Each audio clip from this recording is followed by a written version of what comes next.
The day I moved back into my parents' house, the sky was as gray as I felt. I'd packed my car in silence, every box labeled with Sharpie and frustration. It wasn't how I imagined this year going. 6 months ago, I had a full-time job, a plan, and $25,000 saved to open a small graphic design studio downtown. Then came the layoffs, quiet, sudden, and final. Severance ran out. Rent spiked. Options shrank. I hadn't lived at home since college. Stepping through that front door again felt like stepping back in time. Same floral couch, same smell of lemon polish and fading coffee. Mom greeted me with a tight hug and immediate questions about dinner.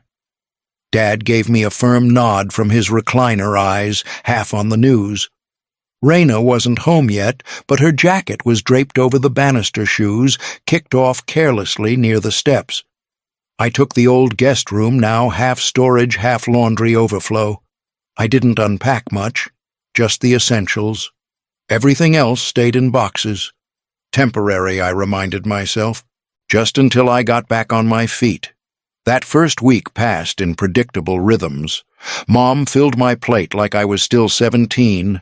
Dad asked about job applications between innings of baseball, and Raina came and went in blurs, late-night makeup-smudged laughter echoing in the hallway voices on speakerphone in the kitchen. She never looked worried, never asked about my plans, but she did ask strange things like where I kept my keys now or if I ever locked my bedroom door. It was easier not to answer. I spent most of my days in the local library applying for jobs I didn't want just to quiet the noise in my head. Every time I checked my bank app, that 25 Kali reassured me the dream was still alive. Delayed, but alive. I was careful with it didn't touch a cent if I didn't have to. It wasn't just money. It was years of restraint, quiet hustle, and every skipped vacation since graduation.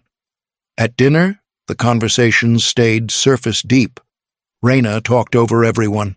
Dad grunted approval or disapproval depending on the topic. Mom kept trying to smooth tension that hadn't erupted yet. I nodded along, answered politely, kept things light. I didn't expect warmth, just civility, stability, safety. But one morning I opened my banking app and the numbers didn't look right. At first I thought it was a glitch. I refreshed the app twice, maybe 3 times. Then I logged out and back in like somehow the screen would fix itself. But the number didn't change. It stared back at me 0. My account, the one I hadn't touched in weeks, was completely empty. My chest tightened. I sat back in the library chair, heart thudding fast and uneven. Maybe it was fraud, a system error. Banks made mistakes all the time, right? I tried to rationalize it even as the cold panic crept in. I called the bank immediately. The woman on the other end was polite, calm, infuriatingly composed. She pulled up my transaction history. "It looks like there were 5 cash withdrawals all in person using your debit card," she said. "The last one was just yesterday afternoon." I stared at the phone. "But I haven't used that card in over a month." There was a pause. "I can file a report and initiate an investigation. Do you have the card in your possession?" I checked my wallet. The card was gone. I didn't speak right away. My mind was already racing back to last week, Raina leaning on the kitchen counter, casually asking if I'd seen her charger. Then, too casually, "Do you still keep your keys in your backpack?" I'd said yes, without thinking. I hung up, thanked the woman, even though I didn't feel thankful. I walked outside, let the cold air hit my face, and tried to breathe. My money, everything I had worked for, was gone. Someone had taken it, and I already knew who. By the time I got home, my thoughts were sharp, organized. I didn't want to accuse blindly, but the pieces were falling into place too easily. My card was missing. The withdrawals were local. My backpack had been left in the living room twice in the last 10 days, once when I ran out for groceries, another when I dozed off on the couch. Both times Raina had been home. She was in the kitchen when I walked in, scrolling through her phone bowl of cereal half-eaten in front of her. She looked up, gave me a lazy smile. "Hey," I sat down across from her. "Have you seen my debit card?" She didn't flinch. "Nope." "Why?" "My account was emptied. 5 in-person withdrawals. Someone used my card." She tilted her head. "That sucks. You should call the bank." I studied her face. She didn't blink. "I did," I said. "They said whoever took it used it yesterday afternoon." She shrugged. "So, file a fraud claim." I wanted to believe she was innocent. I wanted some explanation to rise up and make this make sense, but all I could hear was her voice from a week ago asking where I kept my keys. And somewhere behind that silence, a new realization was forming. If she did take it, she didn't just steal money. She expected to get away with it. That night I waited until everyone was home. I didn't want to do it in pieces, repeating the same conversation over and over. I needed them to hear it all at once. Raina was stretched out on the couch, TV remote in hand.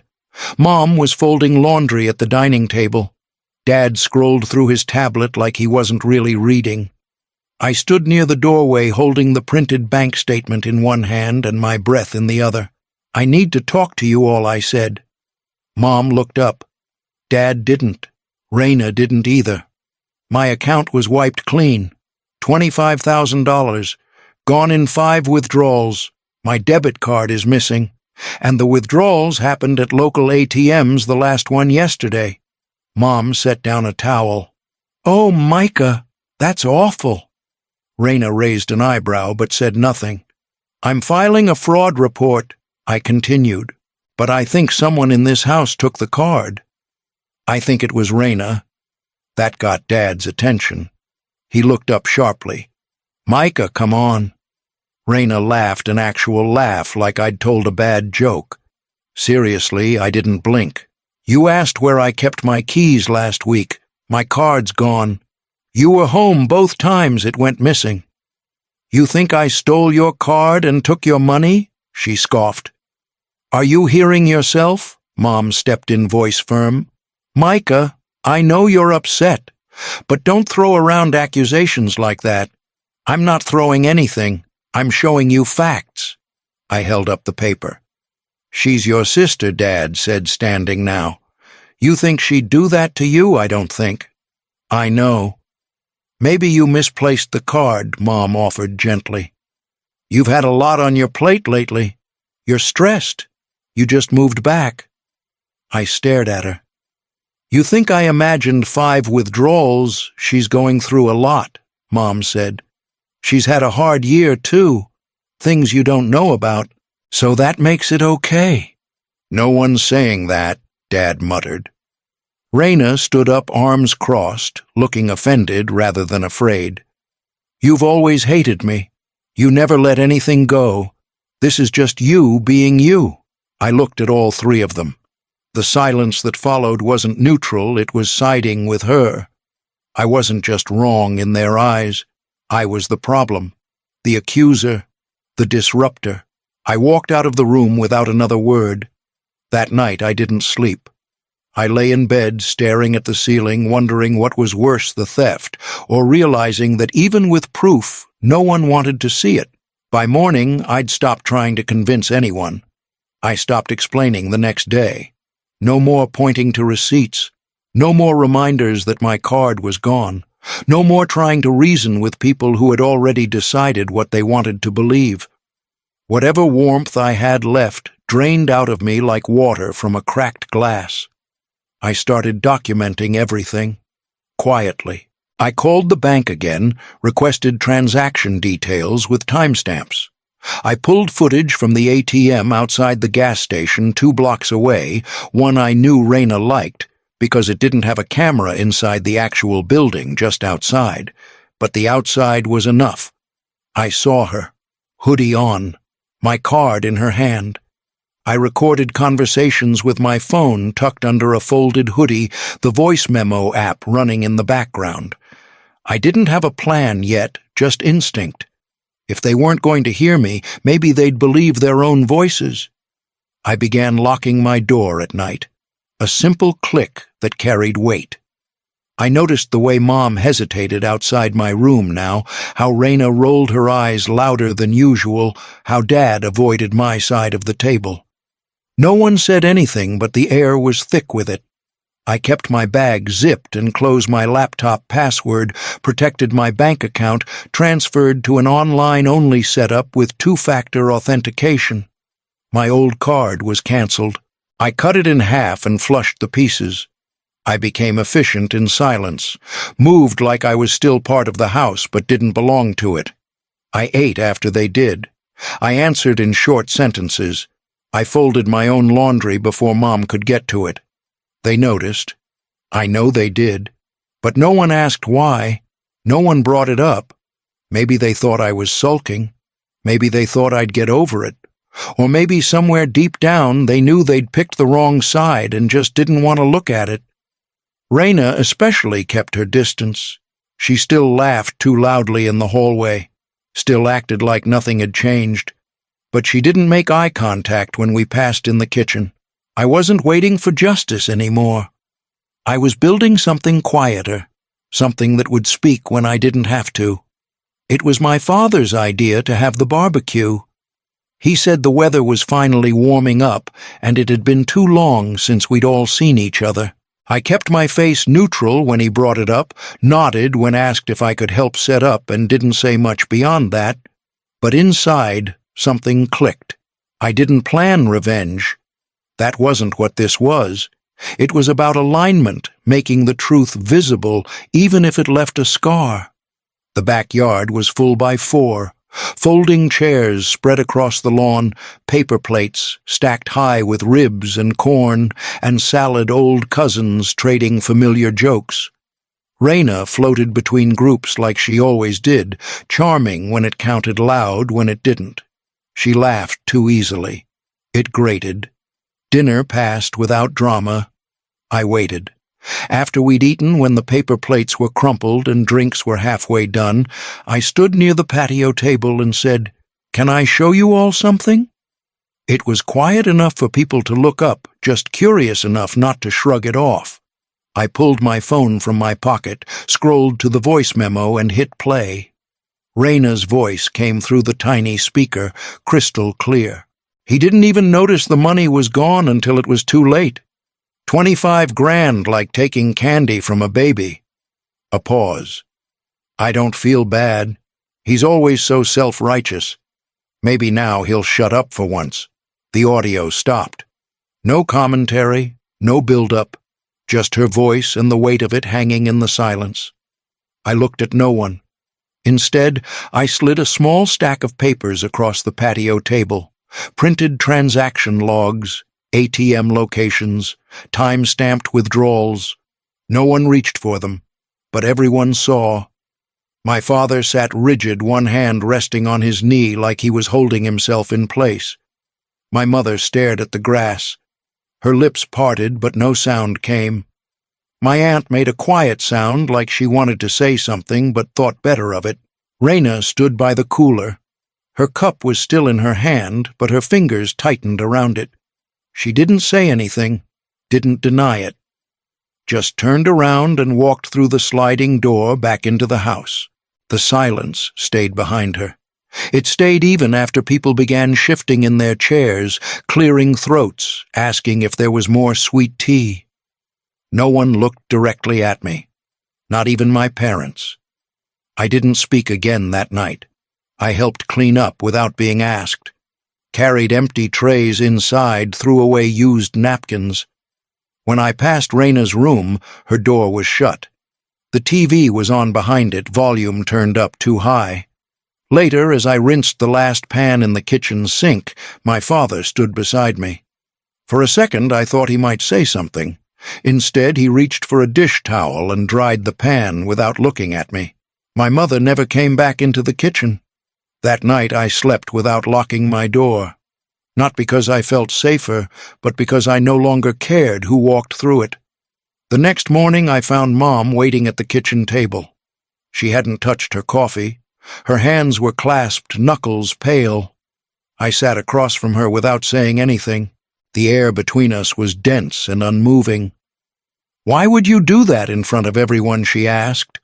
Her voice wasn't angry. It was quieter than usual, but it didn't shake. "You embarrassed your sister. You embarrassed us." I didn't answer right away. I let the weight of her question settle into the silence. I could have said a lot, that I'd tried to talk to them before, that they dismissed me, that they forced this to go public by refusing to hear it privately. But I didn't say any of it. "You made her look like a criminal," she continued. "She is," I said flatly. Mom looked away, lips pressed together. "You don't know what she's been going through. You don't know the full story. She stole $25,000 from me." "I'm not saying that was right," she said quickly, like she needed to get it out before it soured. "But you blindsided her. You made her feel attacked. Family doesn't do that." I almost laughed. Family doesn't steal either. She didn't argue, just sat there twisting the gold ring on her finger like it might turn the conversation. Dad came in halfway through. He moved slower than usual, like he didn't want to enter the room, but had already committed. He nodded at me and poured himself a cup of coffee. "Look," he said after a long sip, "I get why you're angry. I would be too. But this can't go on. You made your point. So now what? You want to cut her out forever?" I stayed quiet. "She's your sister," he said. "You've got to find a way to let this go." "She didn't even apologize," I said. "None of you did." He shifted in his chair. "I'm sorry," he offered, voice low. I should have listened. I looked at him. His eyes met mine, but only for a second, like he was doing what was expected and hoping it would be enough. Mom didn't say anything else. She stood up, carried her untouched coffee to the sink, and poured it out. The mug clattered louder than necessary. They left me sitting there alone at the table again, like nothing had changed. That afternoon I pulled my duffel bag from the closet and started folding clothes into it. Not out of anger, not even out of grief, just certainty. I didn't need another moment to explain myself. I only needed space to breathe. I left just after sunrise. No note, no drawn-out goodbye. The house was still and quiet, the kind of quiet that used to comfort me. I closed the door gently behind me, duffel on one shoulder, laptop bag on the other. My car started on the first turn. I didn't look back. By noon, I had the keys to a one-bedroom apartment on the second floor of an aging complex just outside town. It wasn't much thin walls, old carpeting, but it was mine. The kind of space where no one could unlock my door when I wasn't looking. I unpacked slowly, each folded shirt, feeling like a small act of recovery. The next day, I walked into the bank and filed the fraud report in person. The woman at the desk listened, carefully asked for the printed statements and audio clip, and told me someone would follow up. I didn't mention her name. I didn't need to. This wasn't about revenge. I wasn't trying to get her arrested. I just wanted the facts on record, a line drawn, a signal that I wouldn't be quiet about what was mine. Back in the apartment, I sat on the floor by the window and watched traffic pass below. For the first time in months, my chest didn't feel tight. I could exhale without the weight rushing back in. There were no calls from my parents that week, no messages, no apologies. I didn't expect them, and I didn't wait for them. What I had now was space room to think, to reset, to unlearn whatever had kept me quiet in that house for so long. I changed my phone number the following day, updated my mailing address, transferred the last of my funds into a new account. I made a list of freelance clients I wanted to reach out to, and another list of things I never wanted to tolerate again. That night I slept with the window open. The breeze moved through the curtains like it belonged there. It took a few weeks before I could open the bank app without flinching. The balance stared back low but honest. No illusions, no shadows moving through my life unchecked. Just me and whatever came next. Sometimes I thought about the money, what I had planned for it, how careful I'd been. But it never hurt the way I thought it would. What hurt more was realizing how easily trust can be mistaken for loyalty, how deeply silence can rot a house from the inside. I didn't lose $25,000. I paid it to see people clearly, to stop confusing love with tolerance, to learn that being related doesn't mean being safe. I'll earn it back, slowly, piece by piece. The part I won't rebuild is the version of them I used to carry in my head. That part's gone. I'm not angry about it anymore. Just done. People ask why I don't visit home much. I tell them the truth in pieces. Some stories you can't explain without dulling their edge. Some you don't owe to anyone. I didn't walk away from them. I just stopped pretending they were standing beside me.